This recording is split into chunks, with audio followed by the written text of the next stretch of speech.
Во Кочани денес се промовирана иницијативата Wi-Fi за Западен Балкан. Со неа 64 општини и институции во државата ќе добијат бесплатен интернет. Со иницијативата Wi-Fi за Западен Балкан се обезбедува бесплатен јавен интернет во 64 општини низ државата, и тоа значи бесплатен интернет пристап во јавни простори, плоштади, паркови, библиотеки, училишта и културни институции, онаму каде што граѓаните најмногу имаат потреба од поврзаност.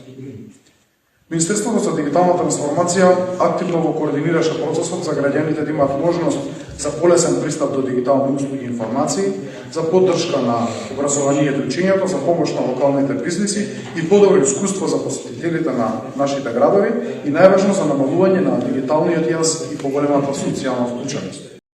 Градот домакин Кочани е првиот кој потпиша меморандум за соработка, а придобивките на градот и граѓаните се следните.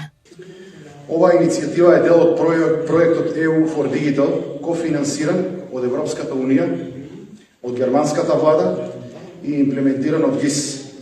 Иницијатива која обезбедува јавен интерес за илјадници заедници низ цела Европа.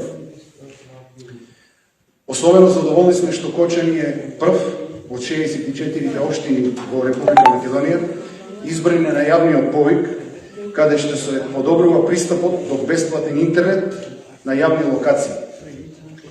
Тоа говори за препознавање на важноста на дигиталната поврзаност како предуслов за современ и инклузивен локален развој.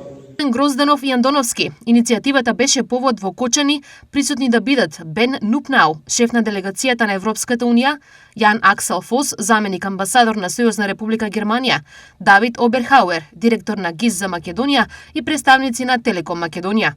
Настанот заврши со потпишување на меморандум за соработка помеѓу ГИС и општина Кочани и активирање на Wi-Fi мрежата.